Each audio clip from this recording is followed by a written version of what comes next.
You had your chance and then you blew it. That is the most absurd statement of the year. Nice. Nice. Oh, baby. I'm in my zone, I'm feeling it.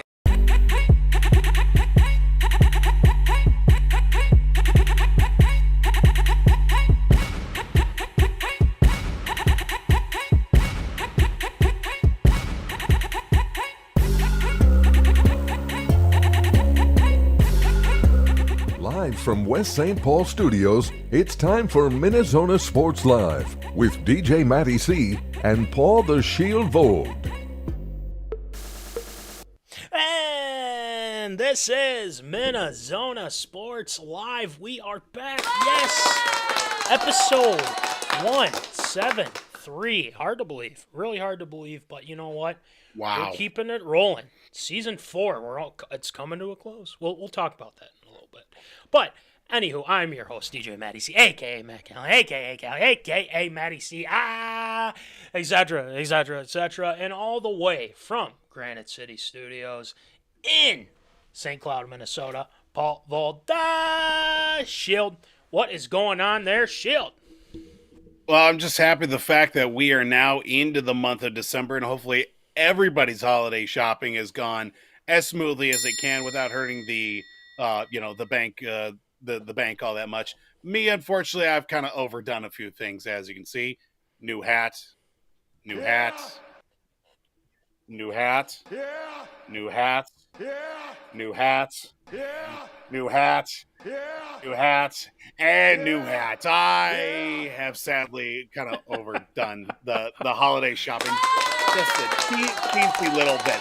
But there are worse things that could happen, I guess, in that. But you know what? We've got a lot to get to here. I could go on all day talking about new hats and everything. But nonetheless, we got lots to get to tonight. We do. Just like a lot of hats, a lot of topics to get to tonight. Bad joke. Yes, sir. Boy, I just thought it was okay. But anyway, So tonight, obviously, the big news out of Eagan, Minnesota today, Josh Dobbs will be the starter come Sunday against the Las Vegas Raiders. We'll talk a little bit about that.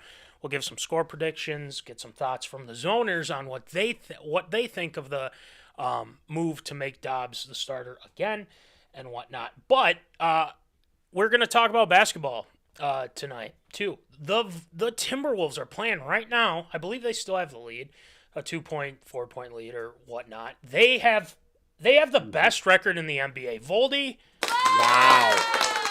How do we even describe that? You know, I don't know. It's insane. And Coach Finch, Coach of the Month. So claps out.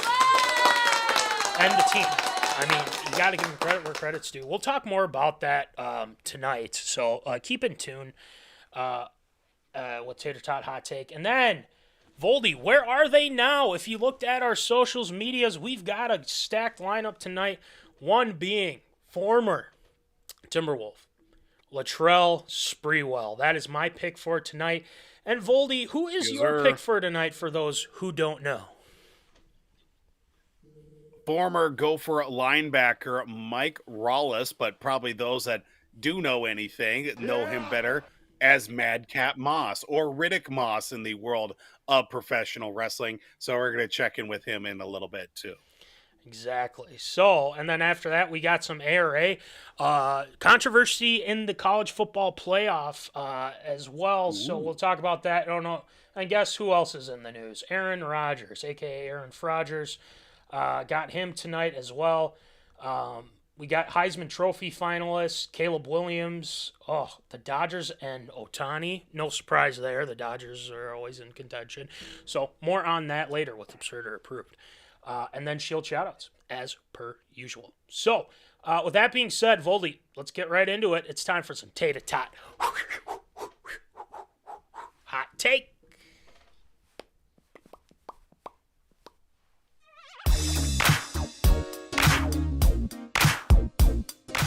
Fresh out of the oven, it's Tater Tot Hot Take.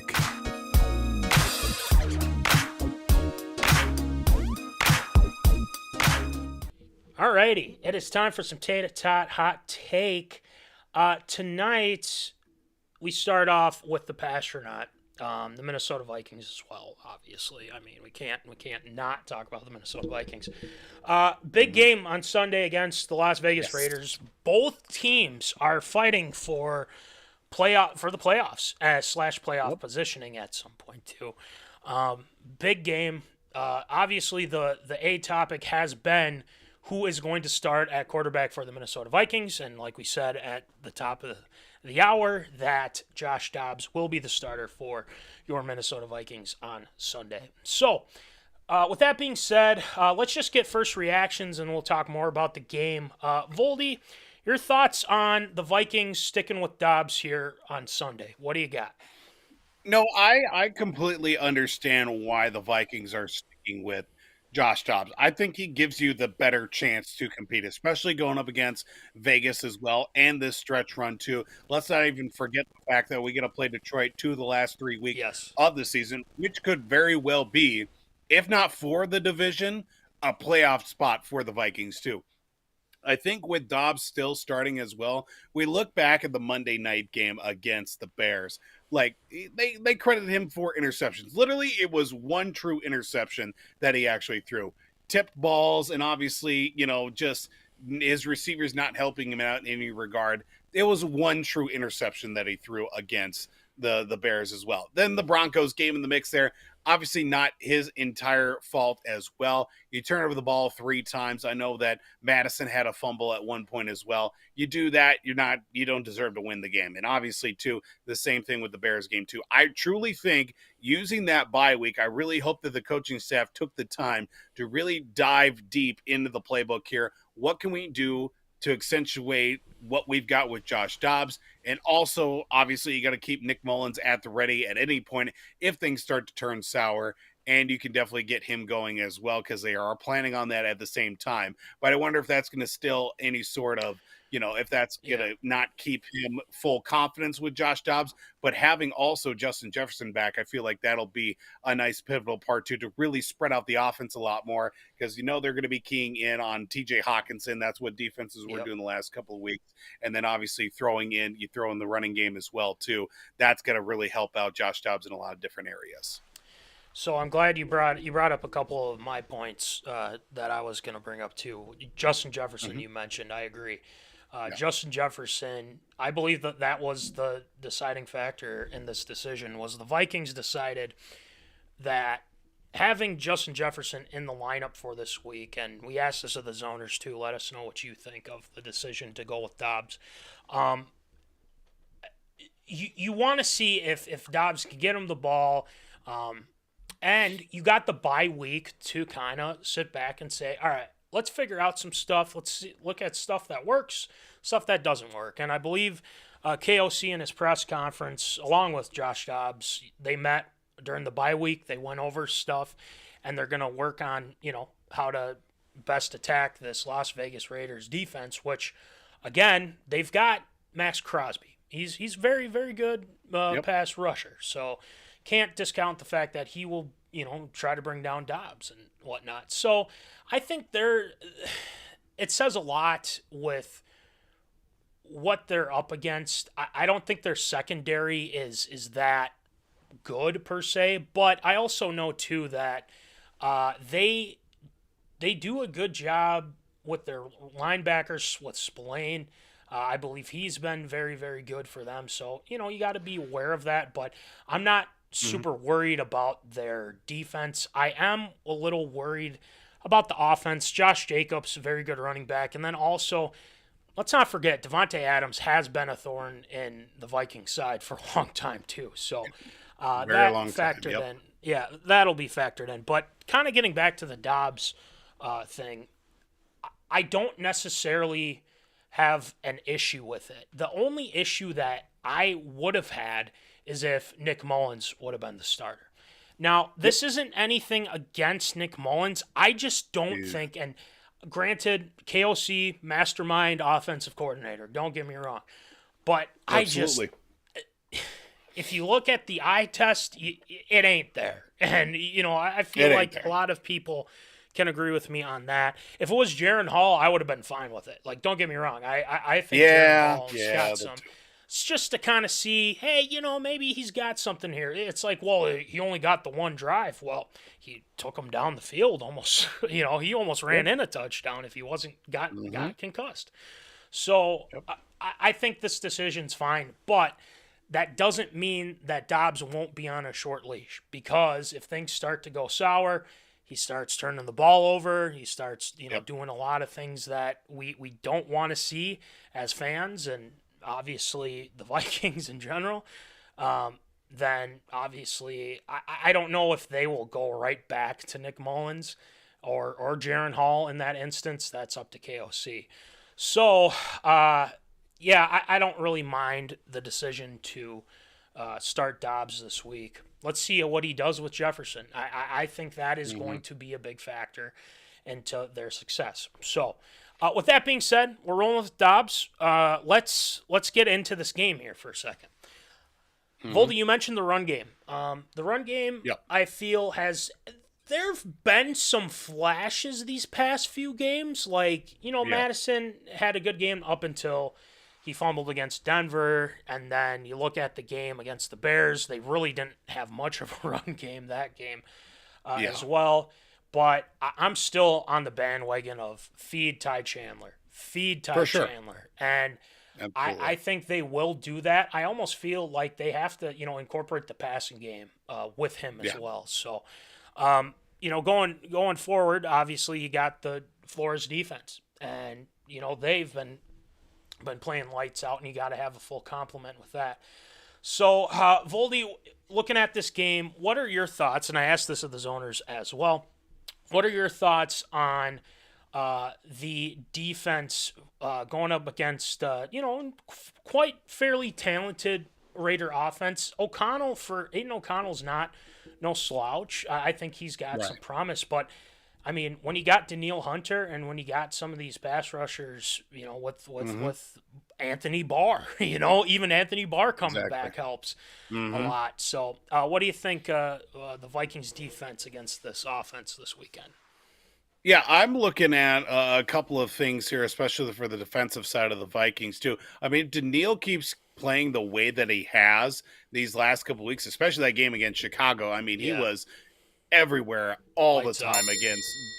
against Justin Fields too. If he can put that same performance against Aiden O'Connell, I think the Vikings defense will have a field day against the Raiders as well. The one thing you got to be wary about is the defensive backfield as well. How those corners and safeties obviously get a matchup against with the likes of, obviously, you've got Devontae Adams too, and their attack as well offensively. How they're going to be able, if they get rid of the ball quickly, how's that going to defend if the Vikings can be able to stop the run a little bit more effectively? I mean, if they do that, they've certainly got definitely a very good chance at winning this ball game too. Yep. And the defense is going to keep this team in it, and it comes down to what changes do they make. I mean, it doesn't have to be a necessarily completely different offense here. Like this, right. You do some of the same things that you're accustomed to doing. You just add Justin Jefferson to the mix, and one guy I feel like will have to step up in some instances too, Jordan Addison. And I think with Jordan Addison, these past few games, he's been a little quieter, in the stats and whatnot, but I feel like teams have keyed in on him. And granted, he had that pass go off his fingertips against the Bears too. So I want to see a little bit more from Jordan Addison. KJ Osborne been very quiet these past few games ever since coming back from the concussion. So I want to see those guys kind of step up, because they'll key in on JJ. The question is, how are they going to get by with that? Defensively, I just feel I just trust Flores. I just trust him. You just kind of sit back and you're just like, they're going to get a turnover at some point. They're going to get a sack at some point. Exactly. With Daniil. DJ Wanham, man, I've been loving the way he's been playing too. Sheldon Day, who they brought in, and he played really well against the Bears. So there's a lot to be good, happy about with this team. You got to feel a little bit confident, like, hey, I think they're going to win, and I believe that. I think the Vikings will beat the Las Vegas Raiders. I don't think it will be convincingly, but I'm going to go 24. Let's go 24-20. I'm going to go 24-20 Vikings. I believe Dobbs has a very solid game. JJ comes back, gets a touchdown. So, spoiler alert, that's who I'm picking for Pick'em. By the way, make your picks for this week as well. So that's just a plug to do that. So, Voldy, Zoners, do you have the Vikings winning on Sunday? 28-24 Vikings. Let's go. And the thing with Brian Flores defense too, and you brought it up as well, you just trust it a little bit, and it's just one of those you sit back and you're just kind of like, all right, someone's going to make a play here, and at some point they're going to get off the field on third down. They're a defense that shows up and is going to make a play when it matters most. Forgetting the game against Chicago and obviously that horrid fourth quarter drive there for them to lose it right at the end there. You get those every once in a while, and just the busted coverage there on the backside, you'll get that. When you go with the blitz, you push in all your chips, and sometimes you roll snake eyes on that one. Yeah. Let's just hope that karma doesn't come rolling in as we go into Sin City. Exactly. So, as they go into Vegas, the hope is that they come out with a victory, and if it goes sideways, well, that's just Minnesota sports. So, yep. Skol Vikes, let's see what happens on Sunday. All right, let's go to a team that is currently playing right now. The Minnesota Timberwolves. We said this at the top of the hour. They have the best record in the NBA right now. So, again, they are currently leading the San Antonio Spurs, I believe, 26-22. Make that 27-22 with Ant hitting 2 free throws. Good to have Ant back. The Wolves look great. There's been a lot of talk, that they've really took it seriously after last season. Rudy Gobert went into a darkness retreat, apparently. Oh, like Aaron another Rodgers. one. Another one. I can't believe it. So, it's been helping. Gobert's been playing really well, and Cat's been playing well. Ant's been lights out. I mean, what's the secret formula? I don't know. You're going to have to ask Alex Zappa. You're going to have to ask Cole Munson, Will Rattel, what is going on with this team. So, with that being said, Voldy, is this for real, or is this a mirage? Like, is this tricking everybody that something's bad is going to happen at some point in these next few months, or are they for real? What do you think? I mean, I could definitely see it going a couple of wins. Obviously, they are off to a very good start. I mean, they have 15 plus wins already. That's more than they had when Kurt Rambis was coaching the team. Wesley Johnson was like a starting guard for the Timberwolves too. Wow. That's a number of years, like 2011, I think 2011, 2012. Damn, man. Somewhere in the post Kevin Love era or something like that. But looking at that, I mean, you see a lot of things go that way. Last year, obviously, a bit of a misnomer. You throw in the fact that new team, obviously, with Rudy Gobert coming in, trying to find his identity with the squad. What's Karl Anthony Towns doing? Oh, he's hurt. No surprise. Oh, Anthony Edwards is a freak among human beings when it comes to shooting. Okay, that's cool. How's this starting five going to all develop? And with now Chris Finch now into his fourth year with the team or something like that. I mean, you start to see all these pieces start to come together, and obviously you like to see the success right away. That doesn't always happen. You got to let time and things really come together. And now we're starting to see how that is all starting to piece together and come to fruition, with this now being the best start for Timberwolves basketball probably since the existence of Timberwolves basketball, and that's saying something as well. I think I don't want to say it is for real, but it's definitely something to keep our eye on here throughout the season. You got to keep an eye on it because they're playing. We have been wanting this team for years and years and years and years and years and years, ever since their existence, I feel like. But granted, they've had some pretty good teams in the past, or some, I should say, very select few teams in the past that have done well. But they're playing better defense, and that is what the Wolves need desperately. And not only that, but they want it from a certain somebody, and that certain somebody is, in fact, Rudy Gobert. And these past 5 games for Rudy Gobert, let me rattle off some stats for you. His last 5 games, he is averaging 16 points per game. He is 67% shooting the ball, over 11 rebounds, and over 2 blocks. That's leading a lot of the defenders in the NBA right now. So let's give Rudy. And I believe he another rebound. He gets his own rebound back, throws it up, gets fouled. He's going to the line. Yes, sir. That's what we want to see. Oh wait, apparently he's got 3 fouls though. But we're gonna ignore that fact. We'll ignore that. We'll work on that. We'll work on that. But I love the way that they're playing. Cat looks like he's completely done a 180 and said, I'm just gonna, I'm gonna work my butt off here, and he has worked his butt off. He just went in, made a layup right there. So it's like I could just do a play-by-play of what's playing going for on a contract, man. He's playing for his future on the squad. Yeah, so that's great. Nas Reed. We all love Nas Reed, and Nas Reed's out there on the floor right now. Man, they besides Wemby out there, they are they're big. They've got a lot of big guys out there, and it's hard to keep up with them. They just called timeout because Ant just had a reverse layup. So it's hard not to think that this isn't for real, because they have figured some things out, and you got to give Finch some credit here. There's been some instances where people have blamed Finch for their struggles from last year, from the year previous.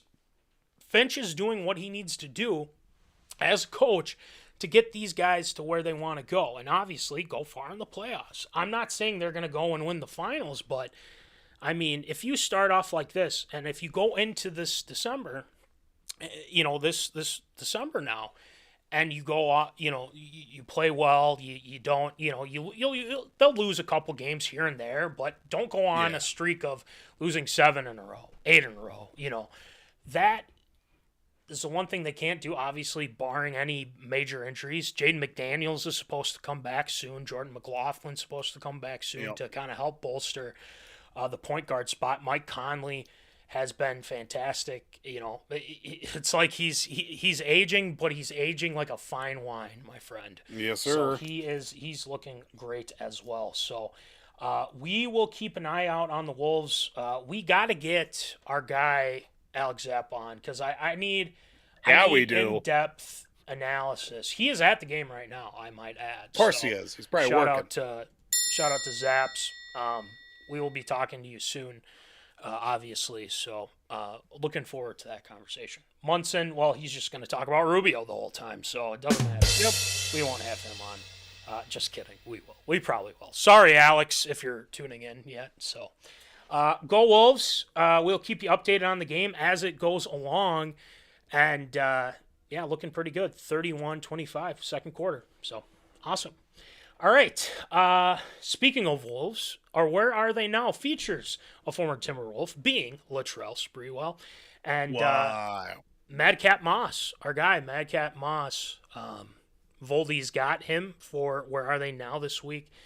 And this one's going to be fun. I'm really looking forward to this. I feel like there has to be, you have to go through the histories of some of these guys, Mm-hmm. And with Latrell Sprewell, very controversial. Very, very controversial.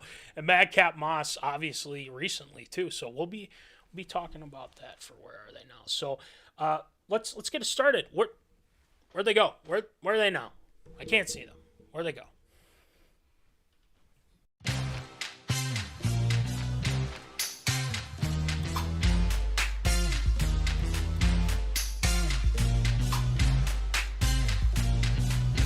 Check your milk carton.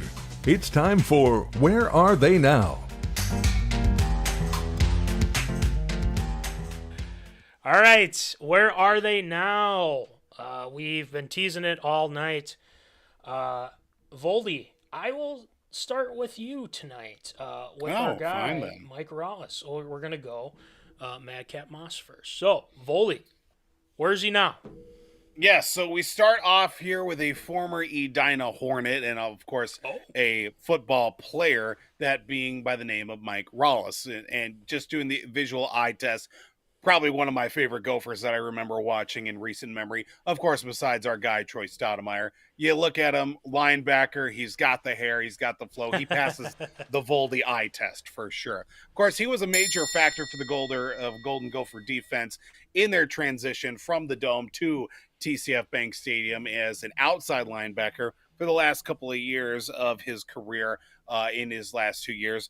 But, of course, football was going to be a way for him to at least, get himself out there a little bit, obviously, beyond the collegiate level. He ended up going to training camp with the Miami Dolphins post-college career, but didn't end up getting on the roster and ended up being released at the end of the 2013 season. So you look at a guy who's probably got the physical stature. He's got the look. He's got a little bit of, let's just say he's got a little bit of character and a little bit of juice behind him as well. What do you go from after the football field? Oh, yeah, let's do professional wrestling. We know the history of Minnesota, professional wrestling, and getting to that next level. That introduces us to Riddick Moss, and we'll talk about how that came to be. So in early 2014, Rallis did sign with WWE in the developmental, in the performance center as well that they have down there at the NXT brand, of course, with training, running the ropes, getting acclimated to the world of professional wrestling.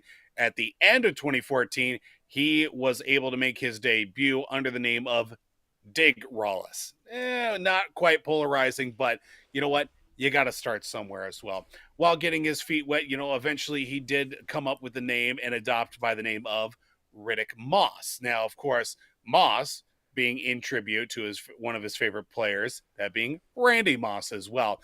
He did ultimately, to the way of professional wrestling, you got to start out, how are you going to develop your character and singles competition as well. Wasn't quite fully suited for Rallis, and of course with Riddick Moss, he ended up joining forces with a former football player, that being the name of Sabatino Piscatelli. He ended up playing a number of years, played for the Browns, ended up getting cut a number of times as well, and putting the two of them together ultimately became a decisive move for them to get onto TV quite regularly at the NXT level. Following tearing his Achilles, and I believe it was shortly after 2018 into early 2019, he did ultimately make his return towards the end of the year in singles action before getting called up in early 2020 pre-COVID into the world of Monday Night Raw. His run on TV on the main brand was highlighted, of course, as a short reign with the 24/7 championship, now defunct, and even qualifying for the Money in the Bank ladder match in 2022. Now, unfortunately, this past year and a number of others that did end up getting released as well, his tenure with WWE and his actual real-life fiance, Tennille Dashwood, under the ring name of Emma, did end in September of 2023. But that didn't stop Rallis at all. Of course, he still have been able to connect with the community as well. His brother Nick Rallis, a former Gopher football player as well, now Arizona Cardinals defensive coordinator, believe it or not, Nick Rallis, have been able to, come back to Minnesota, put on coaching clinics as well, obviously football clinics at the same time. But since his release with WWE, Rallis has been focusing his work a little bit more, maybe with the social media content creation as well, while also taking time to even learn how to bow hunt, and of course supporting cystic fibrosis and the Cystic Fibrosis Foundation for Minnesota and the Dakotas as well. So Riddick Moss, Mike Rallis, whatever you want to call him as well,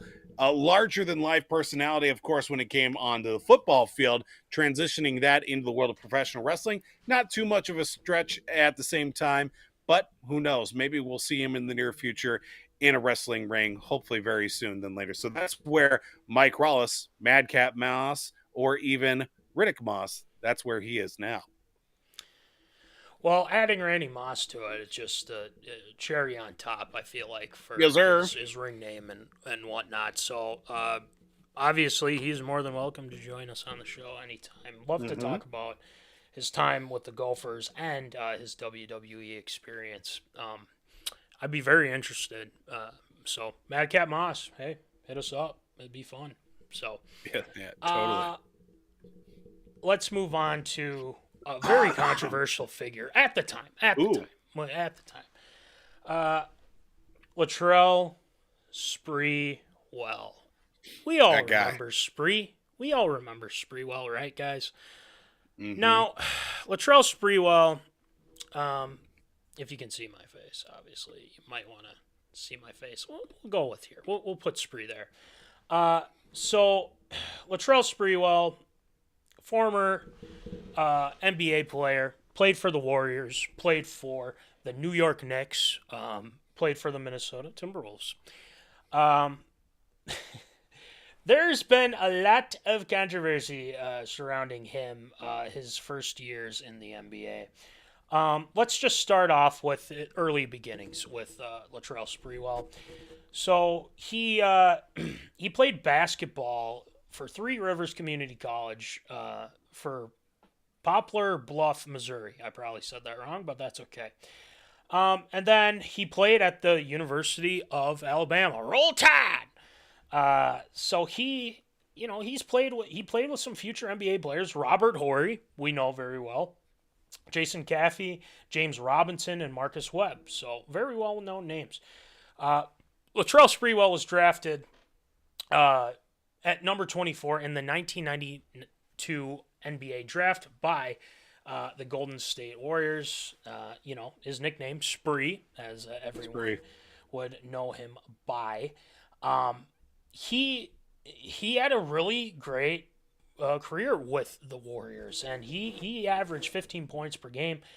He led the team in scoring and was on the Western Conference All-Star team in 1994, 1995, and 1997, scoring 24 points per game in 96 and 97. That is 5th in the league at the time. So Spree was doing quite well for the Warriors, but that didn't come with it came with controversy, and the controversy started with the infamous, and we can say it like that, 1997 choking incident. And as some of you, I'd say a good chunk of Zoners / Wolves fans know, or NBA fans for that matter. December 1st, 1997, he attacked coach P.J. Carlesimo during a Warriors practice in Oakland when Carlesimo yelled at Sprewell to make crisper passes, specifically asking him to put a little mustard on a pass. Now, in what context? Not sure. Spree didn't like that, so he responded. He was not in the mood for criticism and told the coach to keep his distance. But when Carlesimo approached, Sprewell threatened to kill him and dragged him backward by his throat, choking him for 7 to 10 seconds. Ugh, not good. Before the teammates, assistant coaches pulled him off of Carlesimo. So, yeah, not good. Apparently, Sprewell definitely did have a anger problem, that's for sure. And if he did that during this time, he'd probably be kicked out. So it'd probably be pretty bad. There's a lot to be talked about after that, because about 20 minutes later, he showered and changing again. He landed a glancing blow at Carlesimo's right cheek before being dragged away by assistant coaches. This wasn't his first violent incident. There's more. In 1995, he fought with teammate Jerome Kersey, returned to practice carrying a 2x4, and reportedly threatened to return with a gun. In 1993, Sprewell fought Byron Houston, who was 50 pounds heavier than Sprewell and had what many teammates described as Mike Tyson-like demeanor and physique. So Spree was suspended, obviously, and whatnot. And, you know, it wasn't a good, it really wasn't good being around him. You never knew what you were going to get with Latrell Sprewell. So that's the one. Those are a couple things. He served a 68-game suspension, which was the longest suspension given by the NBA until Ron Artest. There's that one. Yep. So he's been suspended. A lot of issues. Reckless driving. He had instance there. So there's a lot going on with Spree. So the Warriors decided we're done. We're going to trade you. So he gets traded to the New York Knicks. He played very well. I mean, there's no ifs, ands, or buts about it. He played with Patrick Ewing. They went to the 1999 playoffs. They played very well and whatnot. So there's a highlight there, and he was moving in the starting lineup. He averaged 18 points per game during the 1999-2000 season. So he's a very good player. It's just, he just couldn't, stay on the right path. That was the issue with Sprewell. But the Knicks eventually gave him a 5-year, $62 million contract extension after that season as well. They went to the Eastern Conference Finals. They lost to the Pacers, unfortunately, but he stepped up. And, he was kind of, a little bit of the face of the franchise after they traded Ewing away to the Supersonics. So there's that going on as well. So after that, he had a good stint with the Knicks. Don't get me wrong. But the 2002-2003 season, he reported to training camp with a broken hand. He claimed it occurred when he slipped on his yacht. The Knicks fined him $2,500 for failing to report the incident. He then sued the New York Post for claiming he had broken his hand in a fight. And guess what? Unfortunately, Spree lost the lawsuit. So, yeah, can't help you there, buddy. So that season, he he made NBA history. He hit 9 of 9 3-point shots. So, hey, you do what you can. And, I mean, he's a good player. He's a very good player. So, after that season, though, the Knicks missed the playoffs for the second year in a row. And then he was traded to Minnesota Timberwolves in a 4-team trade. Okay, so that included Keith Van Horn, Glenn Robinson, and Terrell Brandon. So we all know Terrell Brandon, and Munson sure as hell does too. So you get Latrell Sprewell. The Wolves also add Sam Cassell. That 2003-2004 team, Wally Zerbiak on the team. They were stacked. They were really good. Mm-hmm. And the Wolves had a 58-24 record. You all know the deal. They beat the Nuggets. They beat the Kings in 7. They went to the Western Conference Finals, and, oh, by the way, they had to go up against Shaq and Kobe. So there was that, and it didn't go well. Losing that series 4-2. So he was third in the team in scoring. He's averaging 16 points per game. Garnett, obviously, 24, and Cassell, 19 as well. Oh, now here comes Voldy. This is probably one of my most favorite things. I feel like, that happened with Latrell Sprewell. So let's get into this one, okay? Right. The thing is he will never live this one down. I'm sorry, he will never live this one down. So on Halloween, the Minnesota Timberwolves offered Latrell Sprewell a 3-year, $21 million contract extension. They wanted him around. They thought, hey, of course, things are going well. We like this guy. Mm-hmm. Apparently, it's a substantial pay cut and whatnot.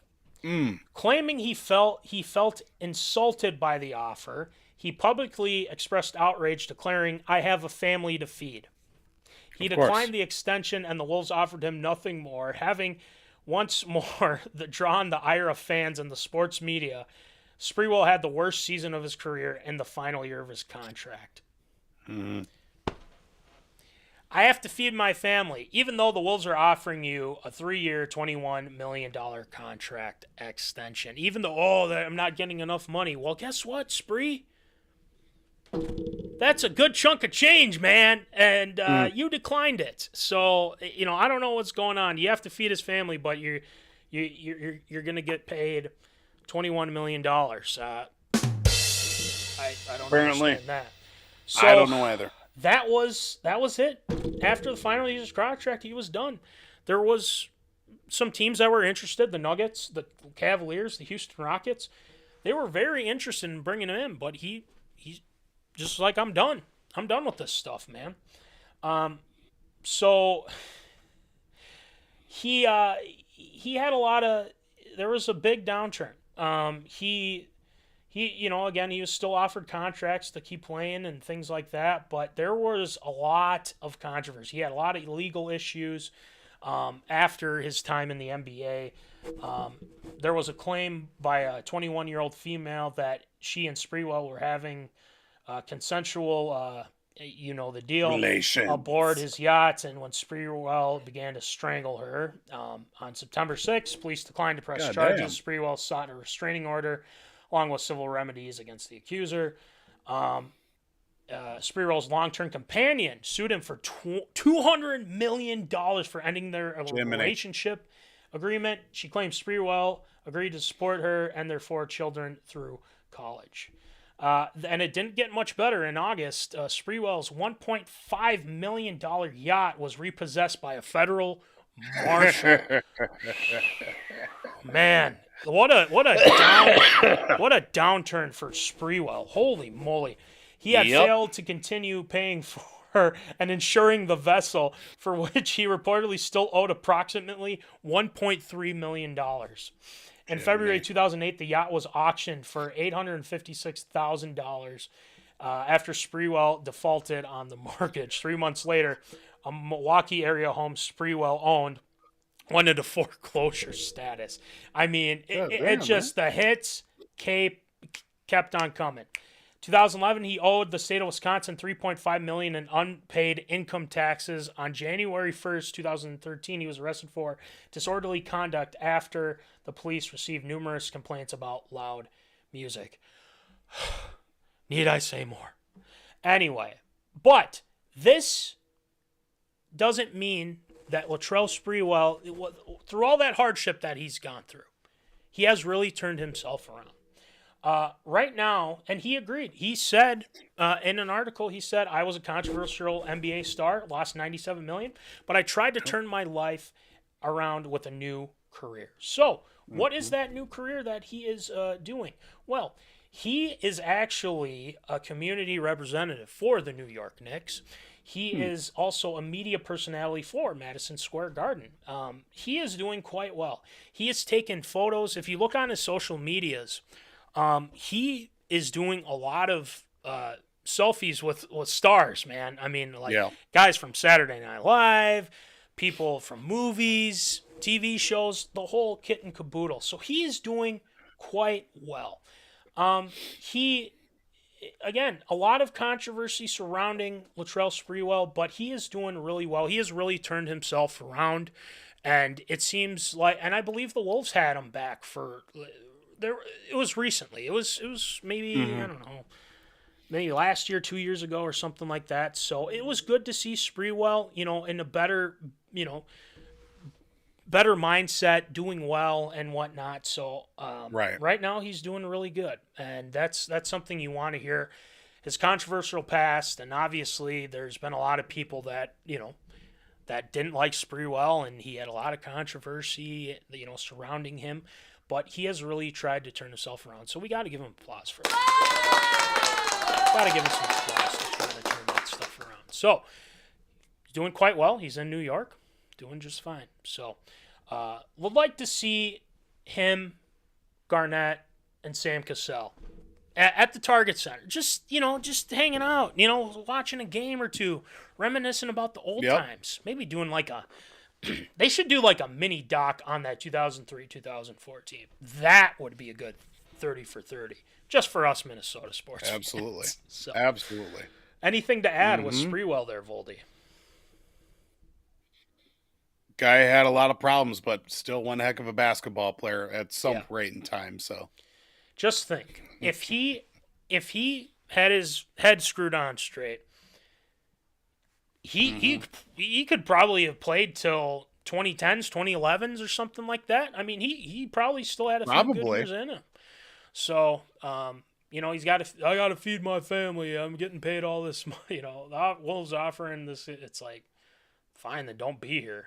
I don't care. So, but again, the past is the past. So, where are they now? madcapmoss and Latrell Sprewell. That is our guys for this week, and they're more than welcome to hop on the show anytime with us. So just want to throw that out there because we've had a lot of success. Troy Stoudemire, that people have come on after this. So the invite is to you guys to come on. So anywho, Voldy, we got to talk about some absurd or approved. We got college football playoff controversy. We got Rodgers talking. We got more college football stuff. And then we got some baseball news as well. So let's get it going with some absurd or approved.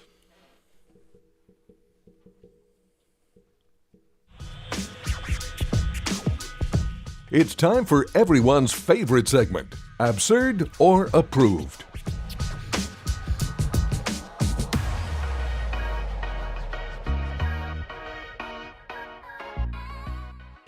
All right, it is time for Absurd or Approved. So, Voldy, why don't you rattle them off for us, please? Well, with the conclusion of championship weekend that was in college football, the college football playoff was finally set with 4 teams that will be vying for a national championship in the weeks to come, with the announcement of the bowl games as well. 4 teams that will be in the national championship hunt: Michigan, Washington, Texas, and Alabama. But one team that was left out of that top 4 that probably deserved a little bit more respect is causing more controversy off of that. And that belongs to the Florida State Seminoles. Finished a perfect 13-0 in the regular season and even won the ACC championship as well. The one downfall, as was quoted by the chairman for the college football playoff, the fact that their starting quarterback, Jordan Travis, got hurt in their home opener back in, October, November, in some contest back on November 18th. That ended his season. So the fact that their starting quarterback got hurt is what kept them out of the national championship hunt, which is unfortunate to even think about to begin with. Now you started a backup quarterback in Tater Tot as well. He unfortunately got hurt as well with a head injury in that game. So now you're down to your third string quarterback in Brock Glenn, who was able to do the job and hold on long enough for a win against Louisville for the ACC championship as well. But a lot of people not happy of the fact you look at the strength of schedule compared to with Florida State to some of the other schools that made it into the college football playoff. And some people are downright pissed by the fact that Florida State is not in the college football playoff. But is it absurd or approved that should have Florida State been left out of the college football playoff? I've been saying this ever since they were thinking about doing this college football playoff. There should be 8 teams, not 4. Not 12. Yep. 12's too much. 12's too much for me. A lot of people are like, much. Yeah. let's go 12. 8. Go with 8. And this is why the NCAA and, the college football playoff committee, whoever, it doesn't matter. They're all NCAA greedy, whats. But it's tough because you do lose that quarterback in Travis. You lose the backup. Now you're on your third string quarterback. But should you be punished for that? No. I mean, I get it. They probably would have gotten smoked. Okay? They probably would have gotten smoked by any of those teams that were in there. There's been some people that think that Texas shouldn't be in there. They should have Florida State in there. Yeah. And then, there's the argument of Alabama. Well, they lost to Texas and, X, Y, and Z. But let's not forget, this is Alabama we're talking about. And then there's a case for Georgia. They were on that winning streak until they finally lost to Alabama. There is a lot of controversy surrounding this. There would be less controversy if it was 8 teams. But let's get to the matter at hand here. Should Florida State have been left out of the college football playoff?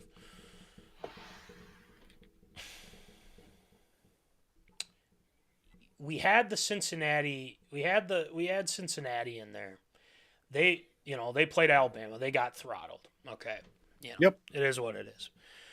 But we also have to remember that these are the 4 best teams, and obviously you're doing an eye test, right? You have to see who's doing X, Y, and Z. I'm no expert by any means on this, but I think in this instance they did get it right, and they did not putting in Florida State. Now, that doesn't mean, I know it's a little controversial at this point, but I feel like when you have a team like Alabama going in, taking on Michigan, Michigan's like, oh, man, we have to take them on. Ooh, It's like, listen, you got to play to your potential. You got Harbaugh. Yep. This is, you can't be complaining about this. This is going to be your true test. Here you go. Right. Now, Michigan, I think, would have pretty much throttled Florida State. I'm not going to lie. But Washington, Texas, they got it right with Washington. I really like Washington. I like Penix. I think he's a great quarterback. And now that you have Texas in there, maybe Texas should have been 5. I'm not saying Florida State, didn't, they didn't work hard enough, but it's just these teams are better. They're going to go, they're going to make good games. And that's what the NCAA thought in this instance. But again, it's the money. It's the money here. So, and they don't want to have a blowout. And I understand that, but I just don't think that it's the right move to put them in there if you're going to be watching a blowout. So I think, I hate to say it, and I don't want to do it, but it's got my stamp of approval. I think they would have gotten flattened, and no one wants to see that. So, and then they got to take on Georgia. So, it is what it is. So, Voldy, what do you think? I initially thought when I saw that Florida State got left out, I didn't really think a whole lot about it. Obviously, I haven't paid close enough attention on the college football landscape throughout the season.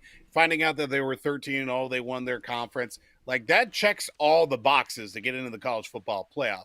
It's like, okay, yeah, Alabama's in there. Okay, you got to have, whatever team beat Ohio State for, to get to the Big Ten championship. Oh, okay, there's Michigan. Okay, Washington. Oh, that's cute. TCU light. Okay, that's fine.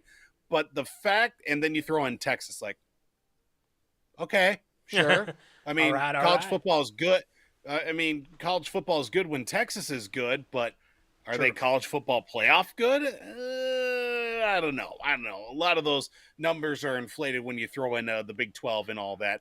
They could very well get throttled, but nonetheless. But the fact that Florida State did everything it did, regular season, and finish undefeated. They win the ACC, which is, a conference in recent years up until this run by Georgia as well. You look back at the Clemson years as well. I mean, they are a premier football conference. They certainly hold their own. But then you look at, obviously you got to have Alabama in there. That's the big money driver. They win the SEC. They take down the defending national champion, a team that hadn't, lost a game in 2.5 years or whatever. Okay, yeah, that's fine. But I feel like Florida State had much of a higher calling card to get into the college football playoff that I would say Texas. I think so. I just think the fact that it was, everybody's like, ooh, Texas is back again. Let's get them back in there. That's going to be an easy sell right there. That'll sell some tickets. Everybody's, feeling good about Texas. Alabama, great. That's just dollar signs, blank checks, money bills, all of that. Everything is all lining up perfectly for the college football playoff. But Florida State got shafted. I have no problem saying that whatsoever as well. Okay. I think it's completely absurd that they didn't get into the college football playoff. But we're looking towards next year when we go from 4 teams to 12 teams. That's right. They're going to expanding it out to 12 teams in 2024 for the college football playoff. So basically, college football playoff is going to be playing from basically New Year's all the way to about July, it feels like, at least with as many games they're going to. I have no idea how that's all going to roll, how many bowl games are going to have to take place with this college football. I mean, you're going to have teams that make it all the way to finals and not win the national championship. They're going to have like 4 rings, basically, or something like that. I have no idea how that's going to work with all the bowl games. It's just going to water it down completely even more. But I feel like Florida State definitely got shafted. Okay. 8 teams. That's what but they don't want to listen. They're greedy bastards, so whatever. Nope. I mean, how is 12 teams going to even work and have like top 4 teams get a first round bye and the last 8 teams play against each other into the next round, and then boom, we get a national champion sometime around St. Patrick's Day. Like, I don't know how this all works. I don't get it. I don't understand. It confuses me. I hate people. Well, we're going to have to keep going with college football, but it's for the Heisman in this one. Next one, Voldy.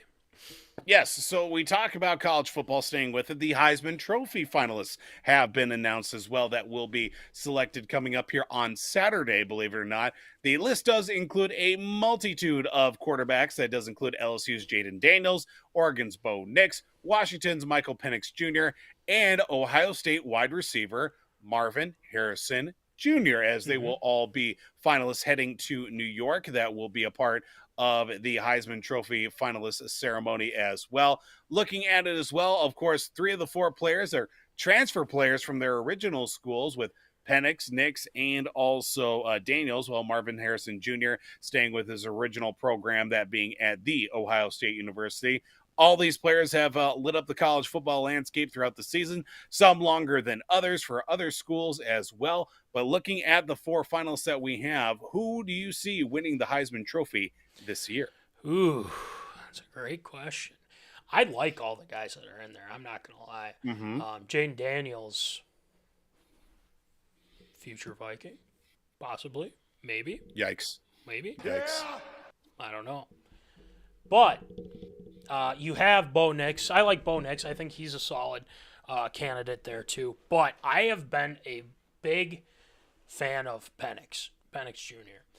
I like the way that he has carried himself, especially coming from Indiana, where he had struggled with injury issues.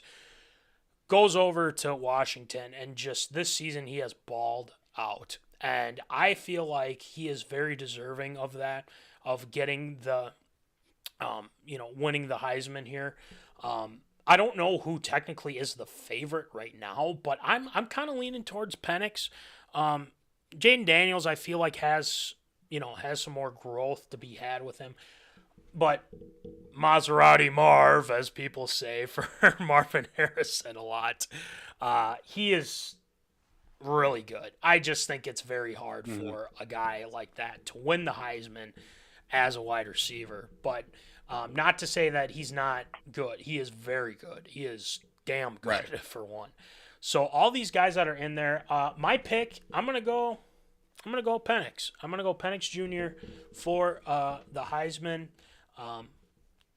Again, future Viking, maybe, possibly. Yeah. Maybe. I don't know. Anyway, I'm going with Penix. Voldy, who you got?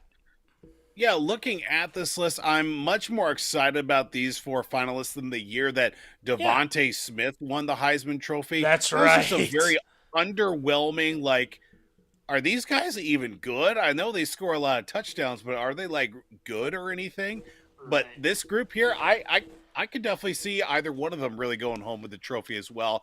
I feel like with Bo Nix, I feel like him losing to Michael Penix in the Pac-12 championship, that might hurt his cause a little bit, obviously, with him transferring from his home team in Auburn, then going out west as well, kind of reinventing himself. Jaden Daniels, he's definitely got some a lot more in the tank, too. I feel like he could definitely do something a lot more if he decides to stick around for another season at LSU as well. But I feel like the one guy that has really had a lot of growth over the years, because I remember Michael Penix and remembering watching him at Indiana too. It's like, man, if this guy stays healthy, he could definitely be a force to be reckoned with. Yeah. And that was the problem. He couldn't stay healthy. And now that he's had a fully healthy season out in Washington, it has certainly paid its dividends. I certainly think that Michael Penix will win the Heisman Trophy. I mean, you look at the numbers, he has certainly done his fair part, over 4,000 yards passing, 33 touchdowns, a Pac-12 championship. I mean, he has done his fair share. I mean, that has certainly done more than its fair part to at least be in consideration for the Heisman. I think he will definitely have that set out for him with bringing home that Heisman Trophy for sure. Well, for the people that are like, who is that? Because a lot of people are kind of like you just come out of nowhere. But here's my answer to that. Bro, I've been here the whole time. He's been here the whole time, man. Come on. Yep. So yeah, I'm glad we're on the same page with Penix. Just for S and giggles, stamp of approval. Yep. Stamp of approval. If it shows up, come on, do it. Do it. Do it. Or not. Whatever. Anyway, next one, Voldy.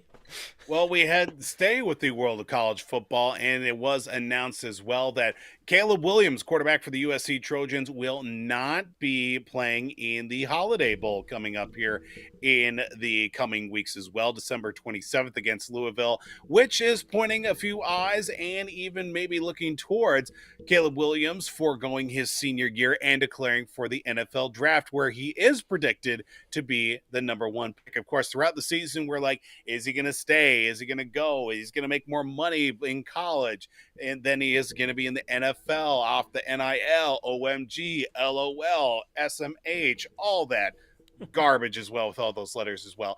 But it comes down to the simple fact that Caleb Williams will be sitting out the Holiday Bowl game in what was going to be his final college game as well, playing in that unfortunate, disappointing 7-5 season for the USC Trojans as well. But is it absurd or approved with Caleb Williams sitting out the bowl game? He will be declaring for the draft coming up. Well, I think that's on a lot of people's minds right now, and it doesn't necessarily to me uh, matter if he sits out. I mean, he's going to be a good player for a long time, and he's going to be a guy that is a guy that doesn't need to be in a bowl game per se. Um, he's getting ready for the NFL draft. I can respect that, and I think everyone else can too, in this instance. And it's nothing that we can sit back and say, okay, he should have been in that bowl game just to show what he's got. We know what he's got. A lot of these teams, NFL teams, knows what he's got. So this one doesn't bother me.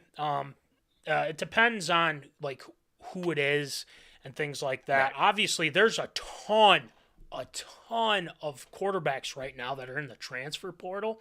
And good God, adding calebwilliams to that mix, the guy from there's tons in the transfer portal right now. So again, that's another factor you got to put into this. And with Williams, yeah, he doesn't need to be in that bowl game. It's got my stamp of approval on that front, just because it's really he's not missing out on much. So right, Voldy, what do you got? I would just found it interesting that he would have waited until see who was going to end up with the number 1 pick before declaring for the draft as well. I think, obviously that was the big thing throughout the whole season, throughout the regular season for him. It's like, okay, if it's going to be this team, then I'm going to stay. If it's going to be this team, I might forego my senior year as well. And if it does not end up working out for Caleb Williams as well, boy, how awkward is that going to be if he comes back for another season and those guys that were in that bowl game, and hopefully it won't be a loss for USC to be like, hey, there's the guy that sat out the bowl game because he didn't want to because he thought it might hurt his draft eligibility. Well, guess who's back? Tail between his legs. That POS, I'll tell you that much. But I mean, I can see it from the standpoint, obviously, you don't want to get hurt. You want to start preparing for the draft as well. I just feel if I'm a guy on that team, if I'm a guy on USC, I don't care if, like, you're the starting offensive lineman, you're the third string strong safety that's playing, that's, 7th year on the team with the COVID year as well. I would feel, me personally, it would rub me the wrong way. Honestly, it's like, we started this journey together and you're just going to bail out because of the fact that, you might, obviously he could potentially lose millions if not a playing career as well if he gets hurt, but at least go to the game. Just say you're not going to play.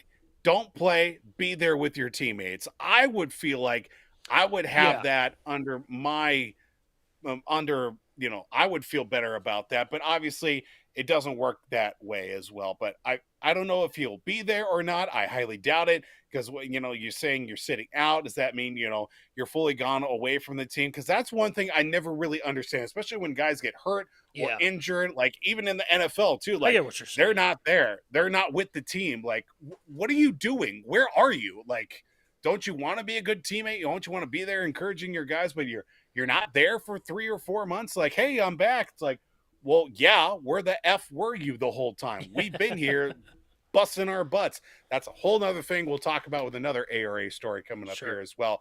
But relating to Caleb Williams, it rubs me the wrong way that he's going to be sitting this out because of the fact that, I mean, it sounds like he's going to go for the draft, but it's not 100% as of right now. So either you are or you aren't. If you are declaring for the draft, it's fine with me. But if you aren't, and you're just like, nope, not going to play this meaningless bowl game against Louisville in a trash bowl game as well. I mean, right now, I don't see a problem with it. It's got my stamp of approval. I feel like if you're not going to, I think you already said this, but like, why don't you just go to it? You don't have to play per se, and just be on the sideline, have the jersey on, encourage your teammates. But I don't understand why that isn't a thing. Like, you don't play, and then you're just completely gone for the team. Yeah, right, exactly. Like, what? I don't get the disconnect. Why is there that disconnect? Especially guys that get hurt and they're just like, yeah, I'm not going to be around for 3 or 4 months. Like, What? Support your teammates. You can't show up for team. Yeah, you can't show up, sit on the sideline at practice or something like that between PT sessions. I don't understand that. And I don't get it. And I get mad because I don't understand. And it makes me want to throw something. Yeah. Well, let's move on to the next one. How about that? Yes. Maybe not throw. So no, just kidding. Yes, I don't want to break anything anymore. But we move to the world of the NFL. And the New York Jets continue just to be more confusing with their quarterbacks than more ever before. Of course, the debacle last week as well. Tim Boyle now released from the New York Jets, who started for the Jets and ultimately did not get a win. Now they're going back to Zach Wilson, who was reluctant to be starting as well. And Aaron Rodgers is on the precipice of playing in 3 or 4 weeks, which is even crazier to even think about, considering the fact that he blew his ACL 39 seconds into the start of his New York Jets career as well. But yes, I should say yes, he blew out his Achilles. But looking at everything that's gone on now, even talking about that, media has leaked out reports of his displeasure of the Jets, and even leaking stuff about how, Zach Wilson as a kid quitting on the team, and that's all sorts of just trying to build this discourse between the team. And Aaron Rodgers came out and frankly just said, it's all BS. It's all, made up garbage and everything too. And how that they're trying to drive a wedge between players and the team as well. But looking at, obviously, this conversation taking place on the Pat McAfee show as well, which I thoroughly enjoy, especially when Aaron Rodgers comes on as well, because he can just be his wholesome, weird self at the same time. Is it absurd or prove that Aaron Rodgers' comments on the Jets and even defending Zach Wilson as well? Well, so here's the thing that I do like. I do like that he is kind of defending him in that instance, but here's the issue that I have. And he called out, I think he called out reporter Diana Rossini, who's with The Athletic now. Not Diana. For, spreading the misinformation. Well, the issue that you should be having, Aaron, is your people in the organization. They are the one, whoever leaked this to the person. I mean, so he's saying it's, BS, it's chicken, whatever. But, maybe you need to sit down with management and people that are around and say, listen, we can't be leaking this stuff out to, the medias. And granted, Diana's just doing her job, it's that simple. And, he says, let's take a look at his quote here. We need to get to the bottom of whatever this is coming from, put a stop to it privately. That's what you should do, and go do it now, because there's no place in a winning culture. What? Winning culture? You're 4-8. You're 4-8. What? I'm sorry. He's right in that instance, but they're not a winning culture. They're 4-8. It's that simple. And this isn't the only time. There's been a bunch of other leaks. Okay, well, put a stop to it then. You're claiming that you're the leader of this team. Rodgers has got to, step up in this instance. If he doesn't like it, do something about it. Okay? And it starts with him. He wants to be a leader, then start being the leader here. So, it's good that he's defending his teammate. I like that. That's great. No problem with that. The comments on the Jets, I mean, it's like, they're just doing their job. If you give them, bait, they're going to take it. Those reporters and everyone in that media is going to take it. And you have to understand that, because this is where we're at now. Not saying that he's in the wrong by saying this, but hey, do something about it. Start winning some games and whatnot. Right. Because remember, Zach Wilson wasn't sure if he wanted to be the starter. Dude, have you not watched the offense this past few weeks? Tim Boyle, good Lord, that was awful. That is terrible. So, the comments defending Zach Wilson, okay, stamp of approval, but I think it's absurd, some of the comments that he made. Do something about it. Okay, don't cry about it. Do something about it. So, Voldy, what do you got? Yeah, I mean, I look at the whole situation. I knew going into the season as well, with Rodgers being the starting quarterback, I felt like that was going to take a lot of pressure off Zach Wilson from the years prior as well. And I said from the very beginning, if Zach Wilson got drafted anywhere else, I feel like he would be a very competitive quarterback. He would probably be in the same conversation as like Justin Herbert right now. And I know that's not saying much considering Justin Herbert's been spotty to say the least, but Yes. Yeah. the first few years of Justin Herbert, he was very productive. He was a very good quarterback for the Chargers as well. Zach Wilson, any other team as well, I feel like he would be definitely a lot better than where he's at right now. But that's not taking anything away from where he is currently. I mean, yes, there have been a lot of bonehead decisions, and he's had to do some dumb things in order to get something to happen as well. We know the Jets defense has been pretty decent, I would say, at least been competitive enough to keep them in games. It's just been the offense that's been let down. They're trying to build this super team and try to go to the way of, obviously, when Tampa Bay loaded up on all these superstars to get them into the Super Bowl. That was a once in a blue moon situation with them. And the Jets tried to copy that. Unfortunately, that didn't work out for them. But looking at, obviously, the comments as well, Aaron Rodgers is not one to mince words about anything. No. And he wants to, and talking about a winning culture as well, wants to bring that in. He wants to build a winning culture, obviously. And you got to start from somewhere, sitting at 4-8. I mean, they're not completely out of it, but they're going to need a lot of things to go right here in these last 5 weeks of the season in order to even be considered or at least be in the hunt for a playoff spot as well. Because, I mean, look at it. I mean, even Buffalo's kind of spotty right now in a couple of spots, and that's even saying something too, with all the teams in the AFC that just, are very surprising throughout the season, but it certainly will be quite interesting as the season comes along here, how that is going to play there for the quarterback spot too. So, I mean, for Rodgers and his comments, I mean, it's got my stamp of approval to try to nip things in the bud as much as he can to begin with, so that way he can be focused on the game itself, as opposed to, talking about all this other stuff happening off the field. I'm going to say this. What's the point of him coming back? For that topic for a second, there's no point. I just feel like they're not going to have a chance to get to the playoffs if he plays, but I don't know. I think that's just ridiculous, but we'll see. I don't know. All right. Last one. Volde.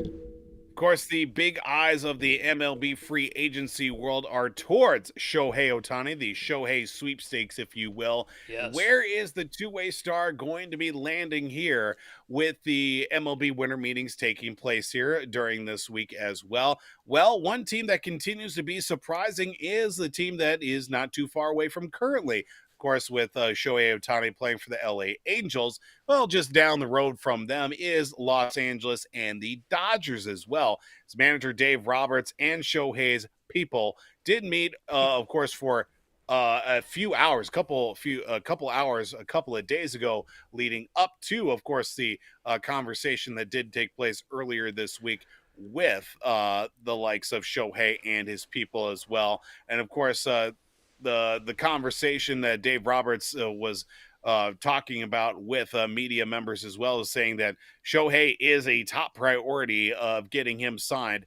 with the Dodgers and hopefully revamping a pitching staff, or at least providing a little bit more thump in the lineup as well. But of course, the Dodgers, the Angels, Cubs, San Francisco Giants, and even the Blue Jays are in the Shohei sweepstakes, or even finalists, with hopefully a decision to be made, if not this week, very early next week as well, with any reports to be coming out, of course, with Shohei signing as well. But looking at, of course, the confidence that the Dodgers have had in recent years, and of course with manager Dave Roberts putting out there saying that they met for a few hours a few days ago, is it absurd or proof? Will Shoheiohtani sign with the Dodgers coming up here in the next week? Well, he won't have to go too far, since with the Angels now he has to, or now he might go with the Dodgers. I was surprised about the Toronto one. I'm not gonna lie. I thought that was kind of out of pardon the pun, out of left field. But I I'd probably say yes. They, the Dodgers will find a way to get him the money he wants, and it's going to be a pretty big contract, and it'll it'll really set the market. Now, correct me if I'm wrong, Voldy, but was there a concern that he might not pitch at all? He might not, be pitching come next year. Is that confirmed or not? Or yeah, that's up in the something air? that would probably kind of be up in the air a little Yeah. bit. I think if anything, there'd be pushback as well because he's still coming off Tommy John surgery from Right. last season, which was going to be obviously something to make note of as well. But I mean, it didn't slow him down all that much. I mean, he's Sure. still going to be a great power bat in the lineup as well. Probably not going to play him in the outfield very much, if at all, ever. Unless some sort of situation arises, Yeah. but he'd still be DH. He'd still, if he does pitch, I think it wouldn't be until 2025 when he would pitch as well, just for, give his arm some rest, but maybe a few starts here and there. I know that was a concern with any contract, but still, I mean, the numbers he's put up in the years that he's been in MLB2 certainly have warranted any potentiality of $500-600 million over, Yeah. however many years they want to put that contract into as well.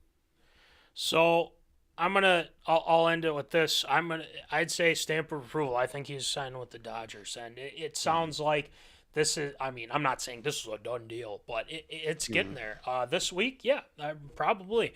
And I say that because they'll find a way to get him the money he wants, and that's what the Dodgers do. They find a way. I mean, do they have still one of the biggest payrolls in the MLB still? I'd assume so. Yeah, it's got my stamp of approval. He'll probably be a Dodger. So, Voldy, what do you got? Oh yeah, yeah. If they still got Magic Johnson footing the bill, I think it'll be Yeah. just fine with that payroll that they've got there. I think the Dodgers check obviously a lot of boxes for Shohei. Staying in Southern California, which is one of the things that he wanted to do.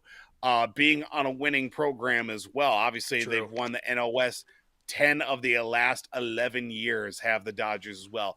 Winning a World Series in 2020 as well. That checks another big box. So a lot of players that have been held on from that team over the years as well. And players that have continued to come in through them.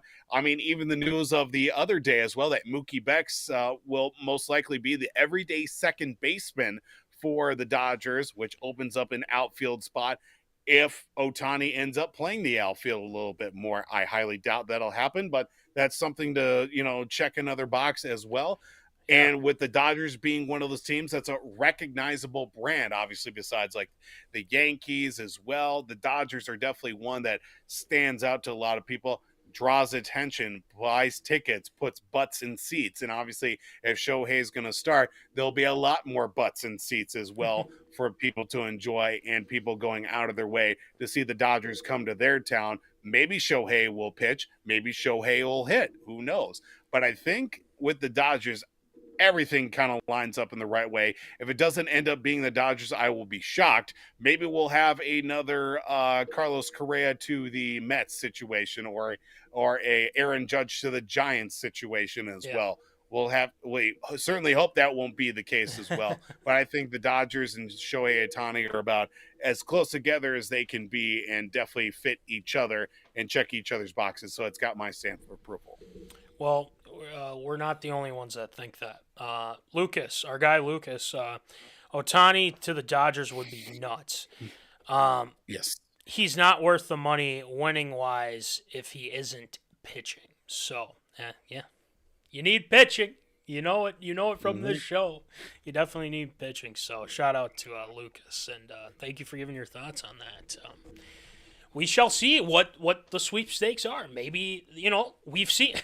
If anything from last year, if we learned anything from last year, it could be a 180. Ohtani could be like, yeah, I'm feeling the Dodgers. Or he could just turn around and say, I'm thinking of going to the Giants, Coach Payne. Lord help us if he does that. Toronto hangs out with Coach Bro. Who knows? So there's a lot of connections here. He might pull Carlos Correa. You never know. But I think, in all seriousness, Dodgers. Yeah. So stamp approval all around. Anyway, great job with ARA this week, Voldy. A lot of great topics as always. We're gonna do something a little different here. Let's go old school. And it's time for Shield Shoutout. Ka-shing! Yes. We did that. Let's see, Voldy. We did that in 2015, 2016, God. I want to say. Yeah, we getting recorded old. some of those. Yeah, we are getting old. But like you said, time for Shield shoutouts. We got some Shield shoutouts for you tonight. So let's get it going. What's up? Shield shoutouts.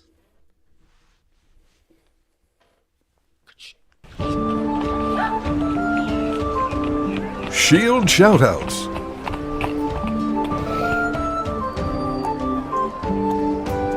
What's done there?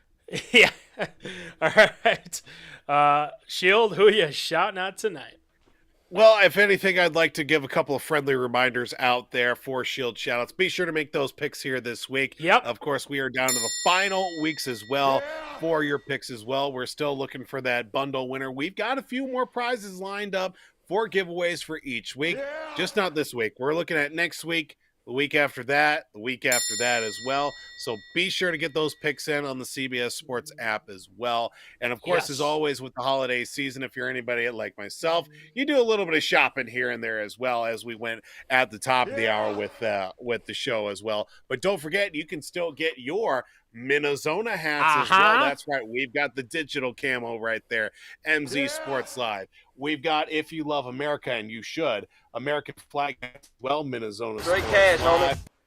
with the American flag wrapped around the back here. Yes. All glory herself for you at home. And of course, can't forget about the shirts. We got shirts, people. If I can get it pulled out here correctly, this guy right here, limited edition.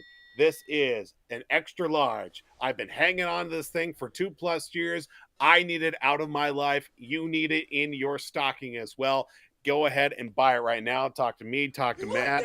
Obviously, talk to the Curve Doctor as well. We got the OG shirts as well. That's right. The MinneZona Sports Live dry fits. 5 out of 5 stars, 10 out of 10, a million out of million. It cannot go wrong. Great holiday stocking stuffers for everybody. Of course, we got the stickers. We got the big ones for $3, little ones for $2. If I was smart enough, I would have had them pulled out. But definitely you can check out all our social medias. And of course, you can find out about those stickers too. But we got some things in the works too. We got some new merch coming in very, very soon. Hot off the press. Gotta go pay for it. Pick it up as well. Stay tuned to, of course, your social medias. And we'll be sure to get you all the deets and all the information and hopefully into your holidays this week. And of course, in the coming weeks as well. Yes. But of course, always check us out on the social medias. That's what's going to do it for Shield Shoutouts this week. Voldy, that's probably one of the best Shield shoutouts because now I don't have to say the same thing that I usually do after Shield shoutouts. So claps out to you. But Lucas is very grateful for you reminding him to do his picks. He said, "Let's go. Remind me to do picks. Let's roll." Exactly. Yeah, you want to win this Zona bundle. This isn't something that you take lightly. This is a ton of stuff, man. This is a ton of stuff. Like it's awesome. But like Voldy said, we got the merch. We can give them to you as well. Upgraded. The merch bag has been upgraded. Look at this thing. Look at this. It's full of stuff. I got shirts, I got hats, I got stickers. I got it all in here. The merch bag is full, and it's going to get more full very, very soon. You like that? You like that? Damn right, Kirko. You like that. So, with that being said, thank you to National Fleet Graphic, Crown Rental, Tyler Knutson for the stickers like we like to add. And shout out to W2 Performance, Will Rattel. Check them out at www.w2performance.com. And then make sure you check out the Victorious P.O.D. with Tyler Hermann, Jack Vickers. They're doing everything fantasy. We're starting to get to the playoffs. So Make sure you check those guys out for all your fantasy football needs. And check out TLS Performance, our guy, Troy Stoudemire Jr. He is doing fantastic stuff. Make sure you check him out as well. And then make sure to check out the Popcorn Bucket List with our guys, Nick Dahlhoff, Ryne Myhrberg, Omni Entertainment. They've got weekly episodes. Make sure you check those guys out as well for all your movie stuff. There's some good movies out there, so check it out. That being said, Voldy, that's going to do it for episode 173. And like we said, I'm just going to keep saying it just because, people need to be reminded because we're getting close to the end. Make them picks. Make them picks, baby. So make sure you make those picks, and we shall see who will be the winner. Right now, Jack Vickers is leading the way for us, and Rick is not too far behind. Yours truly is starting to climb up, so hey, keep an eye out. But obviously, if I do win, which probably won't happen, but I will probably give it off to a special zoner. So just know that. Just know that. So with that being said, Voldy, as always, and zoners, as always, remember, keep in the zone. Holla.